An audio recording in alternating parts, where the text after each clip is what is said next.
उत्तर प्रदेश के मेरठ जिले के चर्चित सौरभ हत्याकांड में अब पोस्टमार्टम रिपोर्ट सामने आई है। उसमें कुछ चौंकाने वाली बातें भी हैं। पोस्टमार्टम के बाद बुधवार शाम 5 बजे सफेद चादर में लिपटा शव ब्रह्मपुरी के इंदिरा नगर में लाया गया। लोग ये देखकर चौंक गए कि शव लंबाई में कम और चौड़ाई। सौरभ के हत्यारों को फांसी दो, ये इनका स्लोगन है। ये सौरभ के पिता हैं, ये सौरभ की माँ है और ये आप एनजीओ चलाती हैं, वो यहाँ दिल्ली से आई हैं और इनका ये पीछे सौरभ का पूरा परिवार है। इनका कहना है कि सौरभ जो है उसको इंसाफ मिलना चाहिए, उसके हत्यारों को फांसी मिलनी चाहिए और ये जो नज़ारा है ये सौरभ के घर का है। हम उनके परिवार से पूछेंगे और इनसे भी पूछेंगे कि आखिर वो यहाँ क्यों आई हैं। अच्छा माता जी, क्या नाम है आपका? रेणु देवी। रेणु जी, क्या कहना है इस पूरे मामले पर? भैया उनको फांसी दो और हमें तो इंसाफ चाहिए। ऐसी लड़कियों को दुनिया में रहना ही नहीं चाहिए।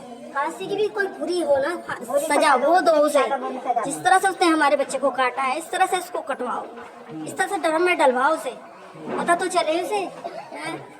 हमें 10 दिन तक पता ही नहीं है बच्चे को मार मार के उसमें डाला हुआ है, हमें पता ही नहीं चल रहा। अब तो ये फोन यूज कर रही है, मैसेज भेज रही है, सब मैसेज भेज रही है, सारे मैसेज उसने रिसीव करे और उसने भेजे सारे कि हम घूमने जा रहे हैं, करने जा रहे हैं। सब पड़ोसी को भी कह के चले गए कि हम घूमने जा रहे हैं।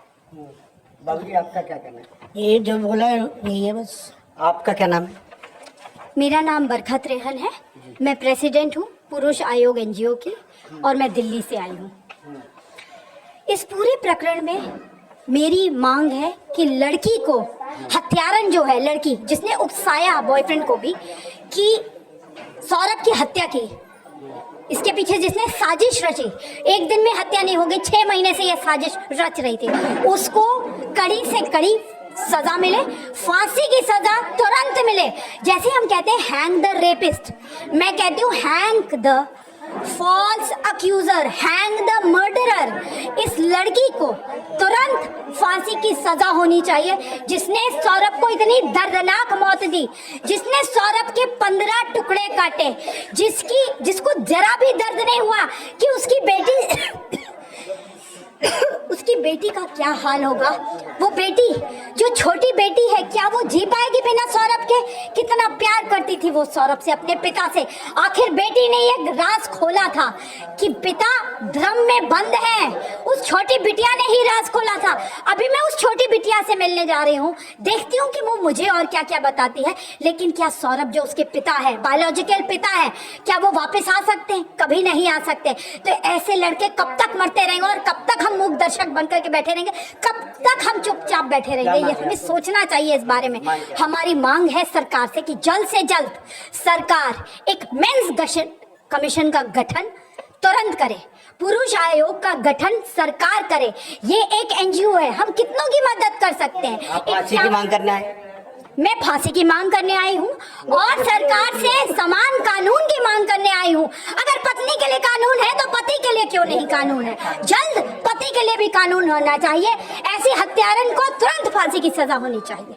जी, आप कुछ कह रहे थे? फांसी होनी चाहिए। जो स्त्रियों को बेलिमिट कानून दे दिए गए हैं, उन कानून का फायदा उठाया जा रहा है। अच्छा, आपके तरफ से आरोप है कि पैसों के लिए उसकी हत्या की गई। पैसे तो दे ही रहा था सौरभ उन्हें। पैसे तो दे ही रहा था वो। अगर तुझे पैसे चाहिए थे तो पैसे तो वो तुझे दे ही रहा था, और क्या चाहिए था तुझे?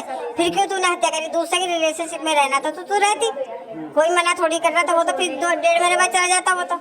वो तो पीछे मुड़ के तो नहीं देख रहा कि तू यहाँ क्या कर रही थी। दूर से देखेगा वो कि क्या कर रही तू यहाँ पर। छोड़ देती अपने लड़के। कितने पैसे लिए होंगे अब तक साहिल से?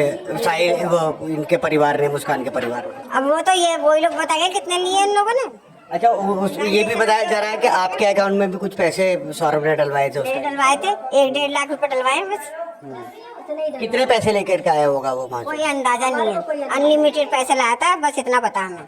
तो ये सौरभ का परिवार है और ये सौरभ का घर है और यहाँ आज देख सकते हैं कि यहाँ लोग, हाँ, बेटी के लाओ और उनसे पूछो, उसकी बेटी से पूछो। किनकी बेटी?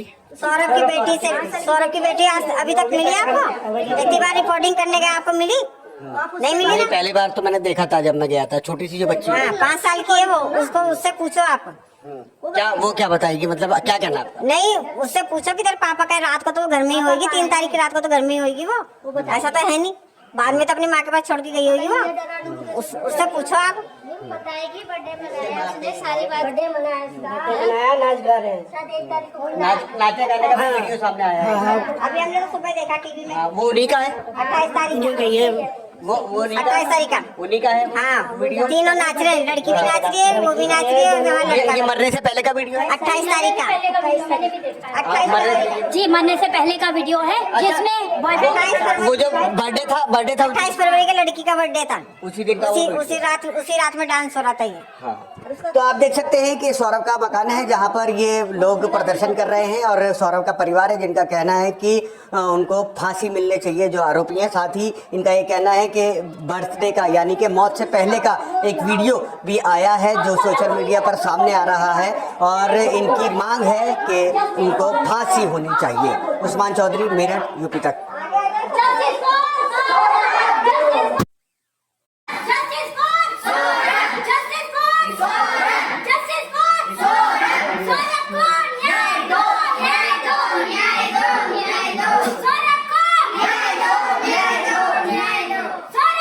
ज्यादा दिख रहा था। दरअसल पैर धड़ की तरफ मुड़े हुए थे, इससे धड़ चौड़ा लग रहा था, सिर अलग था। लोगों की जुबान पर एक सवाल था। लोगों ने इस बारे में आपस में बात भी की। फिल्मों के पोस्टर और सोशल मीडिया पर अक्सर ऐसे फोटो शेयर किए जाते हैं जिसमें एक दिल बनाकर उसमें तीर घुसा होता है और उससे खून रिस रहा होता है।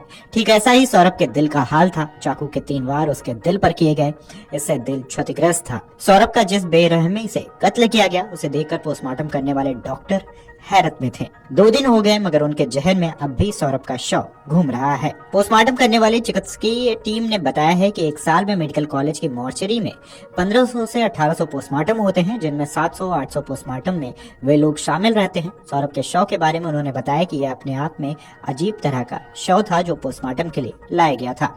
शुरू में तो लगा कि सामान्य शव होगा मगर ऐसा नहीं था। शव देखकर चौंकना लाजिमी था क्योंकि गर्दन धड़ से अलग कटी थी, कलाइयों से दोनों हाथ कटे थे, बाकी धड़ अलग था। उन्होंने बताया कि शरीर को छोटा करने के लिए पैर पीछे की तरफ मोड़ दिए गए थे जो इतने सख्त हो गए थे कि उन्हें सीधा नहीं किया गया। ऐसा प्रतीत हो रहा था कि दिल पर वार बहुत जोर लगा कर किए गए हैं क्योंकि चाकू के वार दिल के अंदर तक थे। करीब 1.5 घंटे तक पोस्टमार्टम चला। इसके बाद शव परिजनों को सपुर्द किया गया। डॉक्टर ने बताया कि हम लोग वर्षों से पोस्टमार्टम करते आ रहे हैं। सामान्य तौर पर किसी शव को देखकर इतनी संवेदना नहीं आती है, लेकिन सौरभ का जिस तरह से कत्ल किया गया उसे देखकर घर जाने के बाद भी जहन में वही शव घूमता रहा। साथ ही यह ख्याल भी आता रहा कि क्या पत्नी इतनी भी बेरहम हो सकती है। बहुत सुंदर लड़का था, क्यों मार डाला। टीम ने बताया कि शव को ड्रम में डालकर डस्ट और सीमेंट डालकर उसमें ऊपर से पानी भरा गया था।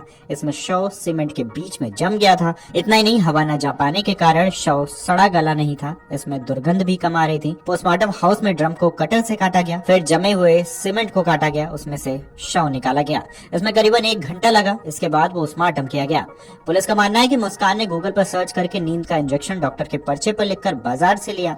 ऐसा संभव है कि इसके अलावा खैर नगर में मेडिकल स्टोर संचालक घंटा घर से जहां से ड्रम खरीदा उनके भी बयान पुलिस ने दर्ज कर लिए हैं। पुलिस वहां की सीसीटीवी फुटेज लेने की बात कह रही है। पूर्व मर्चेंट नेवी अधिकारी सौरभ की मां ने चौंकाने वाले खुलासे किए हैं। उनके बेटे की 6 साल की बेटी को अपने पिता की मौत के बारे में पता था और उसने कहा था कि पापा ड्रम में है। हालांकि पुलिस ने इस दावे को खारिज कर दिया है।